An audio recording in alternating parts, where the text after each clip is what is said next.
Hello everyone, my name is Ashley Latz and I am an instructional coach at Glenwood Elementary School. So some of you may actually be housed there, and if you are, I will see you because I know that I've seen some of you already working in our classrooms. First off, I just want to say thank you to all of you. I had the opportunity to work this summer with the United Way volunteers as I was a kindergarten teacher for the incoming kindergarten students.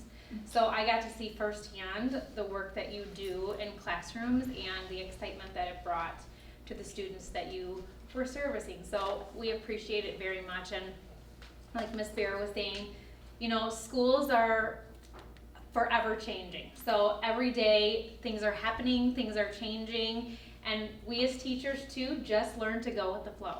So as you go into these school buildings, as Miss Bear said, you know, things may be different, things may change, you may go in and there may not be a classroom in there. But you know what, if you can just make yourself visible and let the kids know that you're there and you're a consistent person in their lives, even if you're not reading to them that day, really just knowing that you're there is an important piece of the day. So thank you for all that you do. In the packet, you are going to see something called the Common Core State Standards for English Language Arts. So I know that when you're going into classrooms, that's what you're going to be working on. When I talked to Ms. Bear about this, we talked about a lot of the language that we as educators use is not typical language that you're hearing if you're not in a classroom setting every day. So I said, you know, can I provide them with some I can statements? So these are our Common Core Standards for English Language Arts in a very student-friendly way, so that those of you who aren't too familiar with being in a classroom nowadays and what the Common Core looks like, I think these are more friendly for you to help figure out what that actually means. So I'm just going to walk you through this a little bit. Everything that you see here, you can find down at the bottom. You'll see the site. They have some really great tools for you. It's called the Curriculum Corner, and you can find all of these additional resources there. Also, the Common Core State Standards website has a lot of information too if you're looking to dig deeper than what I'm going to present to you today. So those resources are always available to you. The reason that I gave you the I can statements again is because I feel like when you go into classrooms, you're going to see something on the board. This is something we're really pushing in Waukegan, and that's called an objective. So an objective is, what do we want the students to get out of the lesson that we're teaching by the end of it?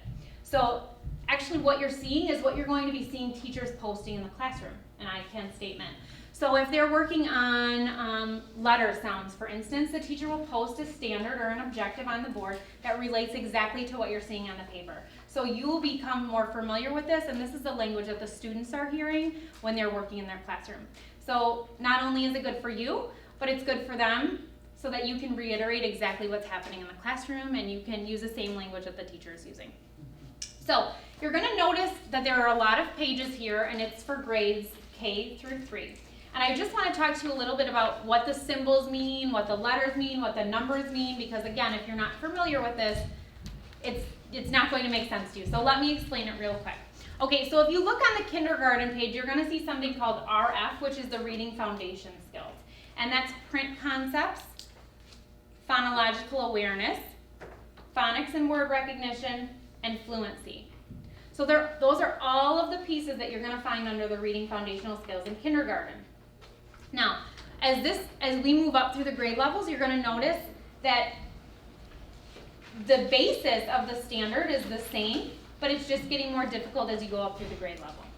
So really, it says, I can understand how books are meant to be read. That's really what the basis of it is, but it gets more difficult and more comprehensive as you move up through the grade levels. So when you see that RF next to the standard there, that stands out to you as reading foundations. And you're going to see a letter next to it or a number. So for instance, if we're looking at RFK, I bet you can infer what that means. Kindergarten, okay? And you can see that in the RFK for print concepts, there are 4 standards for that. So when you're working with a kindergarten student per se, and you have a book, a lot of them, and that's what we're assessing right now, are just going to be at the print concepts piece.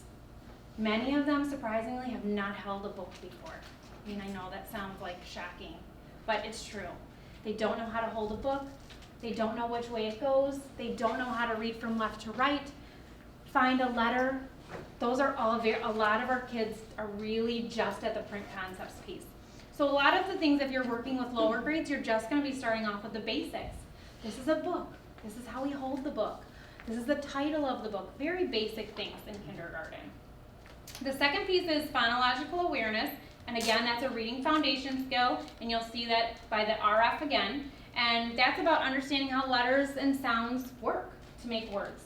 Again, it's going to get progressively harder as you go up through the grade levels. And actually, these two standards will disappear as you get up through the grade levels. And it's just going to be focused on fluency. So the next one is phonics and word recognition, and that's I can look at words and figure out by using it what I know about the letters and the sounds. And if you turn the page there, you're going to go on to the next standard that we're going to be working on. I'm going to dive a little bit deeper specifically into what Waukegan is working on, because I know you're all going to be in Waukegan schools, and there's some language that we're using in our buildings that you're not going to see on the standards, but I want you to be familiar with them because our students are going to be using them a lot. And as volunteers who are going to be coming in and reading, you may be hearing some language that you're not familiar with, so I want to make sure that I share that with you as well today. So RL would be reading literature. So every standard for reading literature is going to start with RL. And that's I can read and understand and tell about fiction. So a lot of you, when you're going into classrooms, are going to be reading fiction text. Now, as teachers, we're working on that in our classrooms. We have, and I can't give these to you because I don't own the rights, but you're going to see them in the classroom. And these are going to be the symbols that the students are going to be using to help them identify fiction text. So we're going to be talking about author and title and characters and settings, all those things that we would typically be talking about in the standards. Action, event, or tone or mood. Now there's this really fancy word that we use that explains what all this is, and it's called an exposition. So when you hear that word, exposition, it's just the students describing to you that they've found all of these pieces in the text. So that's one word I want you to be aware of, because all the grade levels K through 3 are going to be using that word exposition. You are not going to find that in the Common Core State Standards. That word specifically, that vocabulary.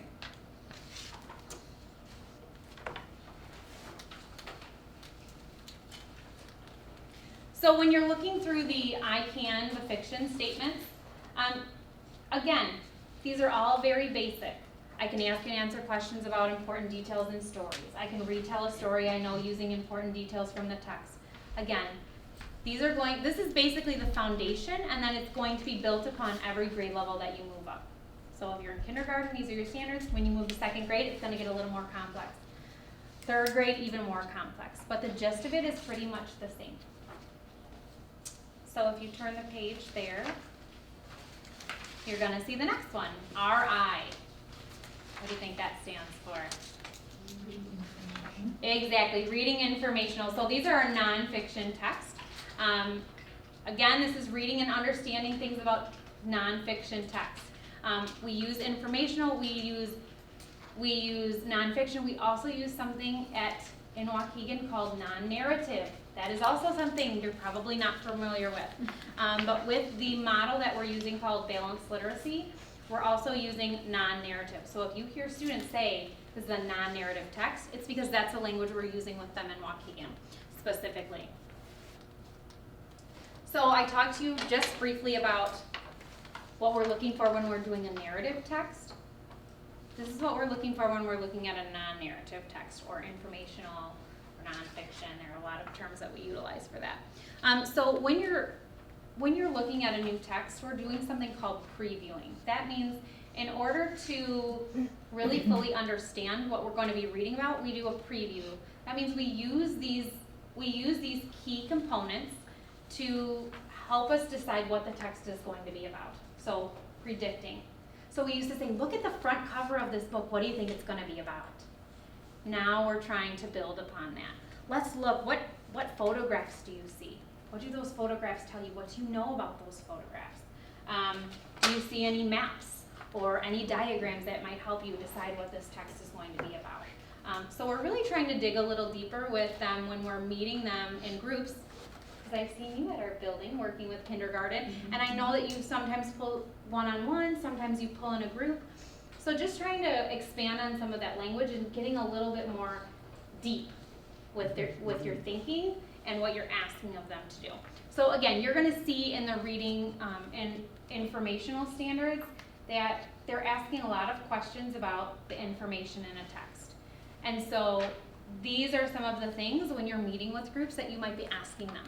So tell me more. What do you see? And by looking at those things, instead of look at the cover of the book and tell me what you think, that doesn't, I mean, let's dig a little deeper. And I know you're all capable of that. And what's so exciting is you have a small group, just you, with a little bit of time. So if we can use that time to really dig deep into supporting what the teacher's doing in the classroom, I know that not only would they appreciate it, but it will really reach some of those kids who may need just an extra few minutes of going over, digging deep into that text. So that's something else you're going to see.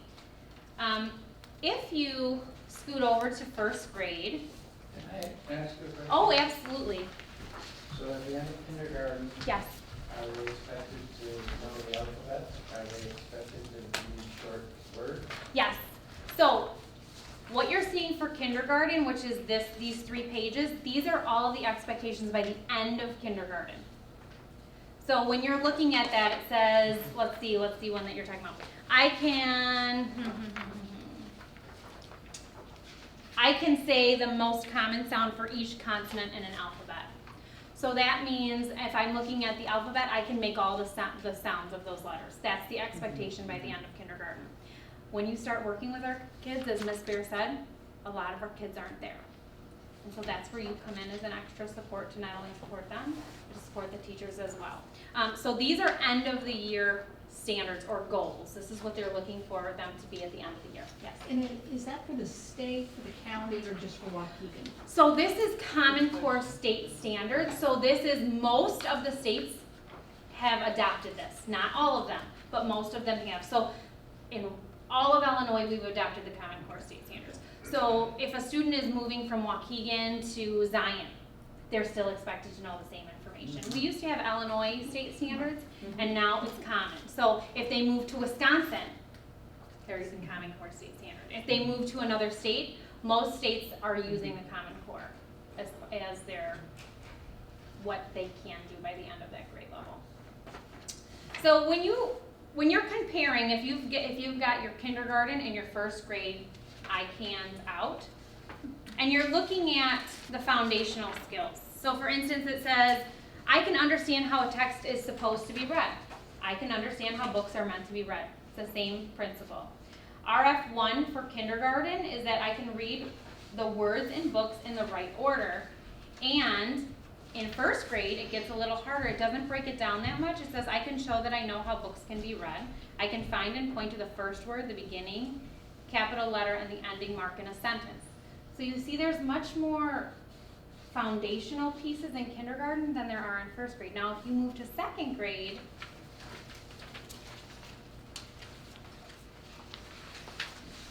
I will tell you, many of the kindergartners could do what you just said about the first grade.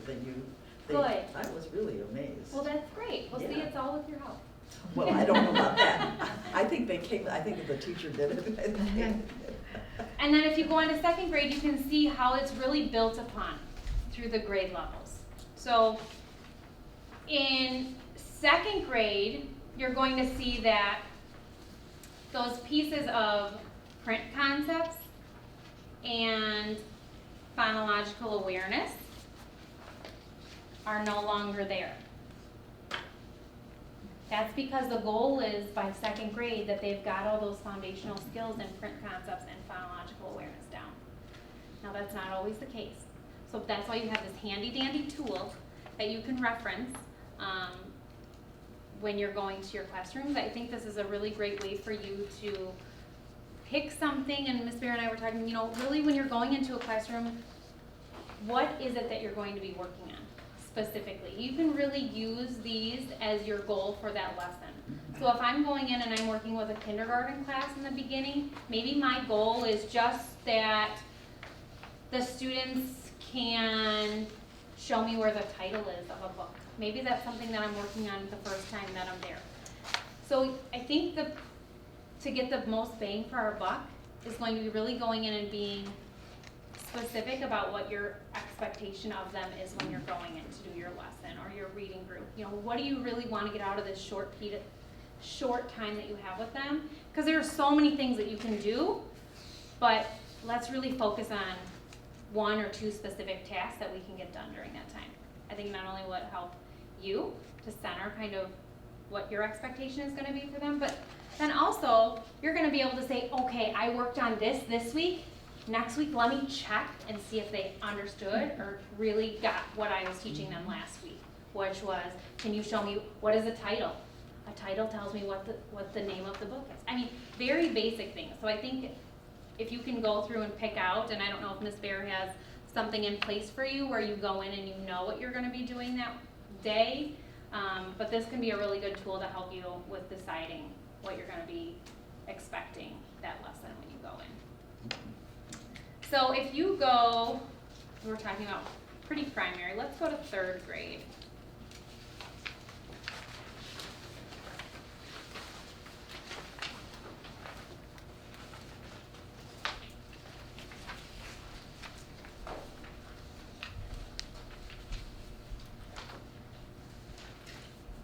So I want to tell you about some research behind 3rd grade. If children are not reading on grade level by 3rd grade, they are 4 times more likely to leave high school without a diploma. That's a pretty strong statistic. 3rd grade. So you play a very important role as volunteers when you're coming in and you're meeting our kids in kindergarten and giving them that extra push that they need when you're working with them in small groups. So keep that in mind when you're there, that the kids who aren't where they need to be, the push is really to get them to cover a lot of track with them during that 3rd grade piece if they're not where they need to be. So I'm assuming that there is something in place so we know what students you'll be working with in that time, and most likely it's going to be the students who are not where they need to be at 3rd grade and they need that extra push. So try to keep that little quote in the back of your mind, that research that shows, you know, if they're not where they need to be, it's going to take time for them to catch up, but with all the resources that we have in place, hopefully we'll be able to at least make up some ground during the year. And the statistics that you were shown here was pretty powerful, and I think you would all agree that that was a pretty powerful tool, seeing that 39% growth, correct? Mm-hmm. So let's go on to 3rd grade. So when you're looking at 3rd grade, you're going to see that that RF is still there, reading foundations, but the focus now is not on print concepts, phonological awareness, or phonics and word recognition. Now it's on fluency, and that was something that I know that you were talking about. So if you look at RF.3.4, I can read fluently and understand books well at my level. That is a standard that's at every grade level, K through 3. And that is a very important piece of having fluent readers, is that they're at their grade level. Now, again, the students that you're going to be seeing are not going to be at their grade level. So how are we going to meet them at their grade level? And really we need to instruct them based on where they are at the moment. So you might be going into a 3rd grade class, but you might be using a 1st grade text because that's where they are. It's their instructional level.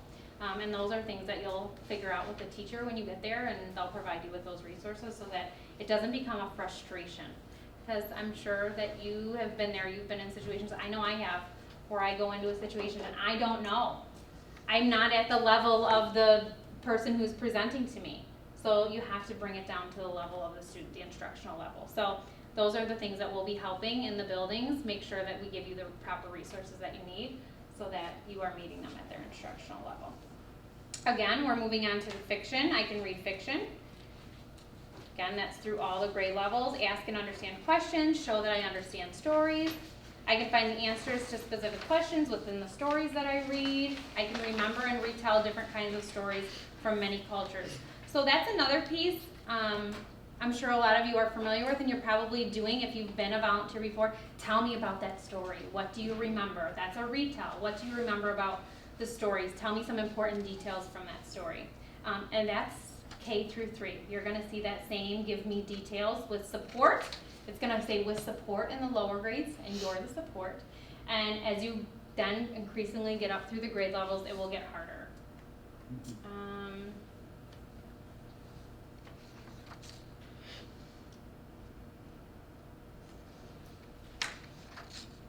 So another one that I think you guys will probably utilize a lot will be RL 3.7. And that's where you're using the illustrations to really describe and talk about the text that you're using at that time. So we know that imagery, so really looking at the text, the features, and helping to come up with your predictions or knowing what you've read is really important in those grade levels. So I'm sure that you're going to be seeing a lot of text with some great illustrations in there that you'll be able to utilize to help you develop and help them understand the meaning of the story. And if we go into I Can Read Nonfiction for 3rd grade, again, you're going to see a lot of the same language. I can ask and answer questions that I know about information that I read. So we're moving away from that fiction, that what you're going to hear narrative story, to really facts. But it's the same general idea. You're just changing the type of text that you're using.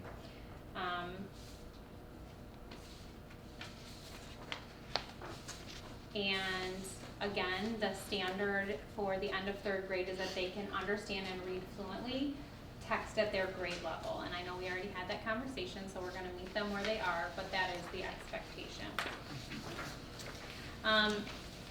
For grades 2 through 3, you are not going to see any standards, like I said, for phonics and word recognition, or you're only going to see it, for phonics and word recognition and fluency. So again, grades K and 1, you're hoping that by the time they get to in 2nd grade that they've covered and met and mastered all those standards for the reading foundational skills and print concepts and phonological awareness. For reading literature, that's the ask and understand about fiction texts. There are 4 domains that those fall into, those standards. I hope I'm not getting too okay. Key ideas and details. So those will be the standards 1 through 3. So all the standards that you're seeing for grades K through 3, and I think I sent this to you, Ms. Beer. So I don't know if this one is in there. No. We can send it back. No. Okay, so I will make sure that this gets to Ms. Beer again, but this is kind of just a quick cheat sheet of what everything means and what domains they fall into. So when you're going into reading literature, we're talking about key details and ideas, the craft and structure of a text, integration and knowledge of ideas, and range and reading level of text complexity. So that's when we're talking about those being fluent at your grade level. Again, this is a lot of teacher lingo, so I don't want you to be, if you're not too familiar with it, don't worry about it. Really just focus on those I can statements, because to me, that's what makes the most sense. This is what we give to parents. This is what we're using when we do a new lesson with students, we're walking them through. This is what the expectation is by the end of this lesson. So what do you want to do by the end of this lesson? I can read words with Latin suffixes. That's one of the standards. So by the end of this lesson, or by the end of the year, that's really what it is, I should be able to do this. So really use this as a reference to help you figure out where your kids are and what you really want to focus on when you're going in and doing those lessons with them. Now, is it one-on-one with a student every time, or? It is. Okay. So you all are here for the 1st through 3rd grade classrooms, and you'll be placed in one of those, and it is one-on-one. And I've asked all of you to plan on about an hour in the classroom, and what that lends itself to is spending about 20 to 25 minutes per student. So you'll have 2 students that you will see within that hour, one-on-one. Okay, so you'll really know your kids well if you're working one-on-one. You will really get a good idea within the first couple sessions with them, really where they are and where they fall on these standards. And really what the standards are in place for is they're to prepare our kids for being ready for the world, being ready for college. This is college readiness. So it's funny because we do assessments, and one of the pieces is that in kindergarten they're already pinging them for college pathway. So in kindergarten, on our assessments, it tells us in kindergarten if they're college ready, if they're on the pathway to being college ready. So these standards are what help us decide when we give those assessments if they've met those standards, are they on the pathway for college readiness? So that's something that you'll need to know. And also, we want to make sure that our kids are all successful. That's really the whole point of this. And it shouldn't matter what school district you go to. It shouldn't matter what school in the district you're at. We all have the same expectations, and we all have the same standards that we're teaching them. So whether you're going to Carmen School or McCall School or coming to see me at Glenwood, the expectation is the same amongst all the schools. So that's really nice. And across the grade level, it's all the same, the expectation. So, and as you look through these, because I know it's probably daunting right now, there are a lot of things in here, there's a lot of information for you, but as you look through these, you're going to notice that it's spirals. So as you go through it, like I said, as you start at kindergarten, those skills are going to spiral up through the grade levels. While they may not be exactly the same, they're going to spiral up and going to get more difficult as they go up through the grade level. So if you're working with kindergarten, you're going to be working on the same types of things in first grade and second grade and third grade. They're just going to be more complex as you move up through the grade levels.